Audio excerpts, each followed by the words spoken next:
سلسلہ ہدایت قرآن، سنت اور اہل بیت علیہم السلام میں خوش آمدید۔ آج ہم قرآن مجید کی 14ویں سورت ابراہیم پر گفتگو کریں گے۔ یہ ایک مکی سورت ہے، اس کی 52 آیات ہیں اور اس کا نام اللہ کے عظیم پیغمبر حضرت ابراہیم علیہ السلام کے نام پر رکھا گیا ہے۔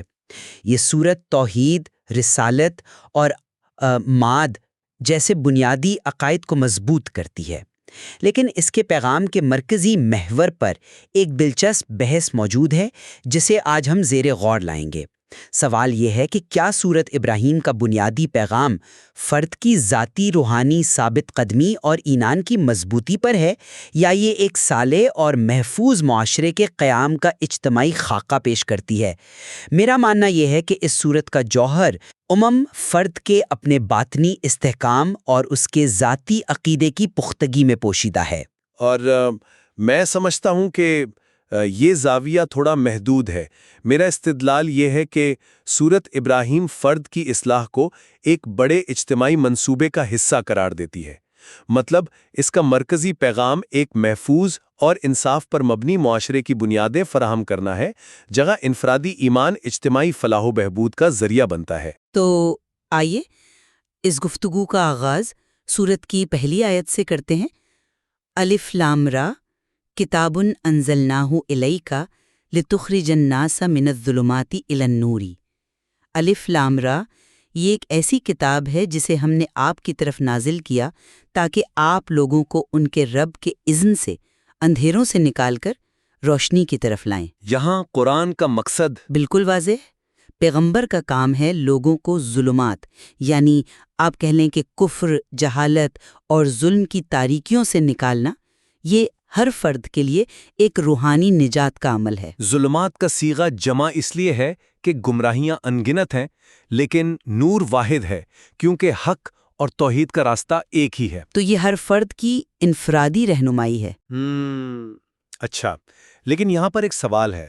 میں آپ کی بات سمجھتا ہوں کہ نجات کا عمل ہر فرد کے لیے ذاتی ہے، لیکن آیت میں الناس یعنی لوگوں کا لفظ استعمال ہوا ہے نا، یہ کسی ایک فرد واحد کی نہیں بلکہ پوری انسانیت یا ایک پورے گروہ کی بات کرتا ہے۔ تو مقصد صرف چند افراد کو بچانے نہیں بلکہ ایک اجتماعی تبدیلی لانا ہے۔ جب آپ ایک پوری قوم کو تاریکی سے نکالتے ہیں تو آپ ایک نیا معاشرتی نظام قائم کر رہے ہوتے ہیں جو نور یعنی توحید اور عدل پر مبنی ہو۔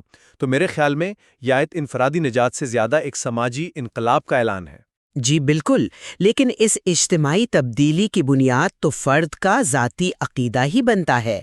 آیت میں لتخرجا یعنی تاکہ آپ نکالیں کا خطاب براہ راست پیغمبر سے ہے۔ یہ اس بات کی دلیل ہے کہ ایک الہی رہنما کی قیادت میں فرد کا ہاتھ پکڑ کر اسے گمراہی کے ماحول سے نکالا جاتا ہے۔ یہ ایک ذاتی، ایک بہت گہرا تعلق ہے رہنما اور پیروکار کے درمیان۔ معاشرہ خود بخود تبدیل نہیں ہوتا جب تک اس کے افراد ایک ایک کر کے تبدیل نہ ہوں۔ یہی پیغام ہمیں حضرت موسیٰ علیہ السلام کے قصے میں بھی ملتا ہے، جہاں انہیں حکم ہوا اخرج قومک من الظلمات الی النور وذکرہم بایام اللہ۔ اپنی قوم کو اندھیروں سے نکال کر روشنی کی طرف لاؤ اور انہیں ایام خدا یاد دلاؤ۔ آپ نے ایام اللہ کا ذکر کیا، اور سچ پوچھیں تو یہ میرے موقف کو مزید تقویت دیتا ہے۔ ایام اللہ تاریخ کے وہ فیصلہ کن دن ہیں جب پوری قوم پر اللہ کا امر غالب آیا، جیسے قوم نوح پر عذاب کا دن یا بنی اسرائیل کے لیے فرعون سے نجات کا دن۔ یہ انفرادی واقعات نہیں ہیں، بلکہ یہ تو اجتماعی یادداشت کا حصہ ہے۔ ان دنوں کو یاد دلانے کا مقصد ایک قوم کی اجتماعی شناخت کو بیدار کرنا اور انہیں تاریخ سے سبق سکھانا ہے۔ یہ چیز ثابت کرتی ہے کہ قرآن قوموں کی تقدیر اور معاشروں کے عروج و زوال کے اصول بیان کر رہا ہے، نہ کہ صرف فرد کی ذاتی کامیابی کی۔ یہ ایک اہم نکتہ ہے، مگر کیا ان اجتماعی واقعات کا سبق بالآخر فرد کے لیے نہیں ہے؟ آیت کہتی ہے کہ ان ایام میں ہر صبر کرنے والے، شکر کرنے والے کے لیے نشانیاں ہیں۔ یہاں بھی تو مخاطب فرد ہی ہے جو صبر اور شکر جیسی ذاتی صفات سے متصف ہے، اور اسی شکر کے فلسفے کو آیت 7 میں فرد سے براہ راست جوڑا گیا ہے۔ لئن شکرتم لازیدنکم، اگر تم شکر کرو گے تو میں تمہیں ضرور زیادہ دوں گا۔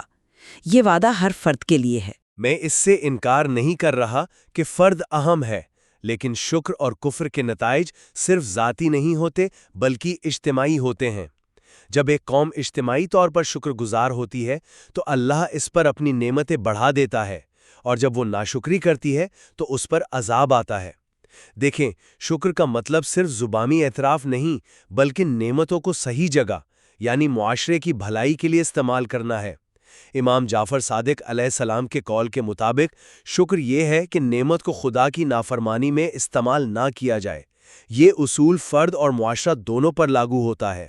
اچھا، تو آئیے اس بحث کو سورت کی شاید سب سے طاقتور مثال یعنی کلمہ طیبہ اور کلمہ خبیثہ کی روشنی میں دیکھتے ہیں۔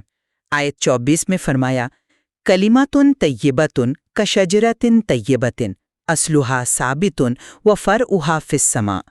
پاکیزہ بات ایک پاکیزہ درخت کی مانند ہے جس کی جڑ مضبوط گڑی ہوئی ہے اور اس کی شاخیں آسمان تک پہنچی ہوئی ہیں۔ میرے نزدیک یہ ایک مومن کے ایمان کی بہترین مثال ہے۔ کلمہ طیبہ یعنی توحید کا عقیدہ مومن کے دل میں ایک مضبوط جڑ کی طرح قائم ہوتا ہے۔ زندگی کے طوفان اور مشکلات اسے ہلا نہیں سکتے۔ اس کی شاخیں یعنی نیک اعمال آسمان تک بلند ہوتے ہیں اور وہ ہر وقت پھل دیتا ہے۔ یہ فرد کی روحانی استقامت کی ایک مکمل تصویر ہے۔ یہ تشریح اپنی جگہ بالکل درست ہے، میں اس سے انکار نہیں کر رہا، لیکن کیا ہم اسے ایک بڑے پیمانے پر نہیں دیکھ سکتے؟ کیا یہ تصویر ایک فرد سے زیادہ ایک نظریے یا ایک سالے معاشرے کی عکاسی نہیں کرتی؟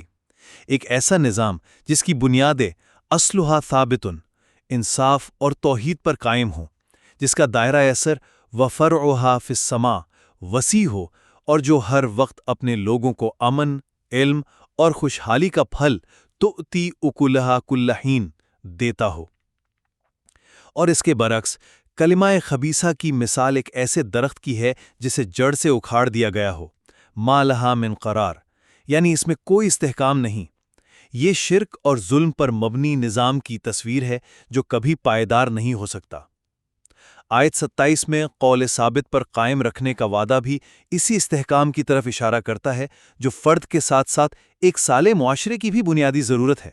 میں اس سے اتفاق کرتی ہوں کہ ایمان کے اجتماعی اثرات ہوتے ہیں، لیکن اس کی ابتدا اور انتہا تو فرد کی ذات ہی ہے۔ اگر فرد کا قول ثابت یعنی عقیدہ پختہ نہ ہو تو معاشرہ کیسے مضبوط ہو سکتا ہے؟ اسی لیے تو سورت کا نام حضرت ابراہیم علیہ السلام پر ہے، جو توحید اور استقامت کی انفرادی مثال ہیں۔ سورت کے آخر میں ان کی دعائیں بھی اسی انفرادی کرب اور امید کی عکاس ہیں۔ وہ دعا کرتے ہیں، وَجْنُبْنِي وَبَنِيَّ أَن نَّعْبُدَ الْأَصْنَامَ، مجھے اور میری اولاد کو بت پرستی سے بچا۔ ان کی اولین فکر اپنی اور اپنی اولاد کی روحانی نجات ہے۔ یہاں میں آپ سے تھوڑا اختلاف کروں گا۔ حضرت ابراہیم علیہ السلام کی دعاؤں کا آغاز تو دیکھیں۔ ان کی سب سے پہلی دعا اپنی ذات یا خاندان کے لیے نہیں بلکہ شہر کے لیے ہے۔ رب اجعل ھذا البلد آمنا، میرے رب اس شہر یعنی مکہ کو پرامن بنا۔ وہ ایک نبی کی حیثیت سے یہ سمجھتے تھے کہ ایک محفوظ اور پرامن معاشرہ روحانی اور مادی ترقی کی پہلی شرط ہے۔ امن کے بغیر نہ تو ٹھیک سے عبادت ہو سکتی ہے اور نہ ہی ایک صالح نسل پروان چڑھ سکتی ہے۔ تو انہوں نے سماجی ضرورت کو ذاتی دعا پر مقدم رکھا۔ لیکن اس امن کا مقصد کیا تھا؟ اگلی آیات میں وہ خود واضح کر رہی ہیں۔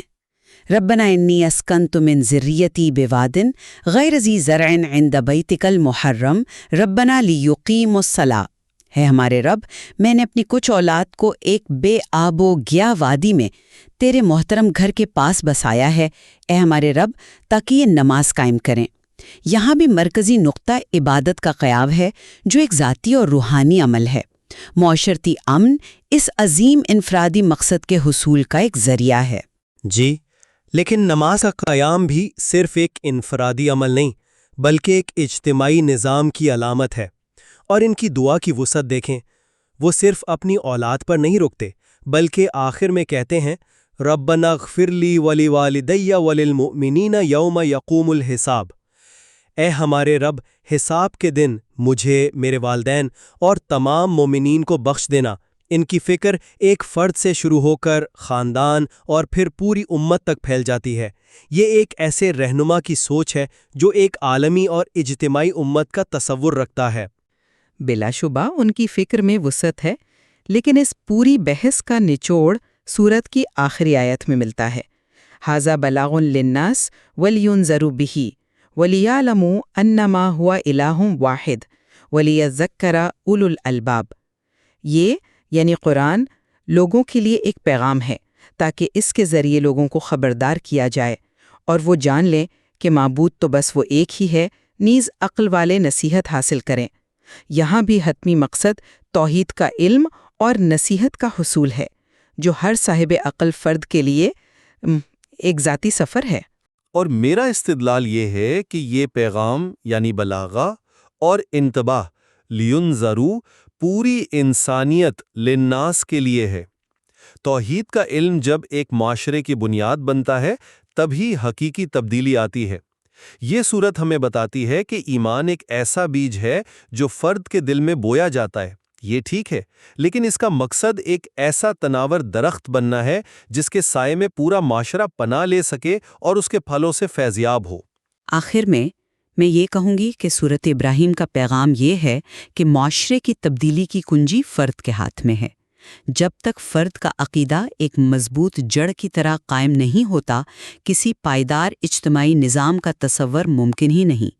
حضرت ابراہیم علیہ السلام کی استقامت ایک فرد کی طاقت کی علامت ہے جو تاریخ کا دھارا بدل سکتی ہے۔